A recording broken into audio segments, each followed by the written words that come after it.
Next topic is query performance impact. First is metadata overhead. Queries using at or before rely on metadata layer to find the correct version of micropartitions. While Snowflake metadata layer is highly optimized, extremely complex time travel queries on table with 90 days of heavy churn can involve scanning of massive number of historical metadata entries. Next is cloning performance. Zero copy cloning from a point in time is nearly instantaneous because it only copies the metadata pointers. It does not impact the performance of the source table.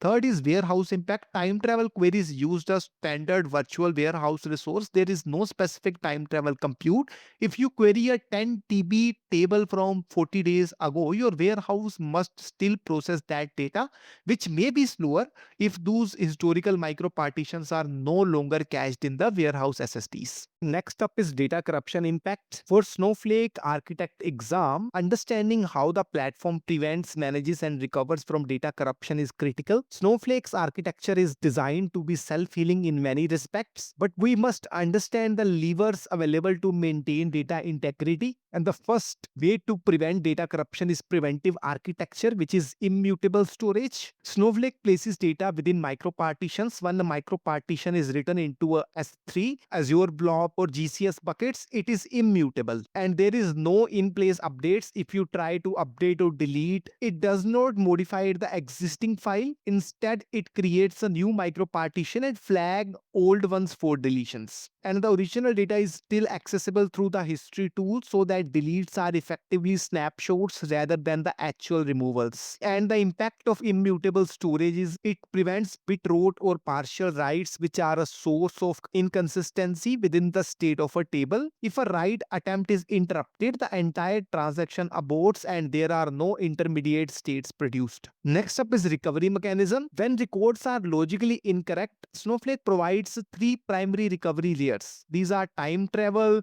fail-safe, and table streams and CDC. Time travel allows you to query or restore records from a specific location beyond the time up to 90 days for enterprise edition and 0 to 1 day for standard edition. You can use the undrop or clone command to a table with a specific timestamp. And the failsafe is a 7 days non-configurable extension after the time travel expires. And this is something which you cannot do, which you need to request to Snowflake support team, and they will be involved in recovering the information due to catastrophic corruptions. And third is table streams and CDC. We should use streams for changes. If the corruption occurs at some stage of a transformation, movement metadata can help realize exactly which offsets have been processed incorrectly. Next up is data validation during ingestion. The most corruption enters the system at the point when you are using copy into command, and we have validation mode to use as a parameter to parse the files without loading them. It identifies the errors like inconsistent schemas or incorrect CSV delimiters before they even hit your staging tables. Next up, data validation parameter is own error. This provides us options such as abort statement or skip file percentage, which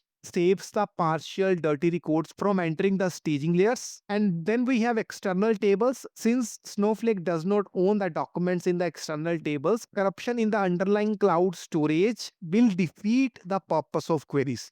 You must use refresh and metadata inspection to ensure the synchronization is happening properly. Next is data encryption and integrity. For that, we have hierarchical key model, which we had already discussed multiple times. Snowflake uses a multi-layered encryption key hierarchy. If a key is exchanged or managed incorrectly, records can appear as inaccessible, a form of functional corruption. Then we have checksums. Snowflake typically places checksums on registry files at some point of migration and garaging to ensure that the information read is exactly what was written in the staging tables. Last up is cloning for sandbox and lower environments. To save you from corruption through complex migrations or system changes, zero copy cloning is a #1 tool. Clone the production's environment directly into the pre-prod or sandbox or dev. Run the architecture changes there. If the metadata pointers involve incorrect logic, production facts remain unique and secure due to the fact that cloning creates a separate metadata layer. This is pretty much about data corruption impacts and the guardrails provided by Snowflake to prevent the data corruption impacts.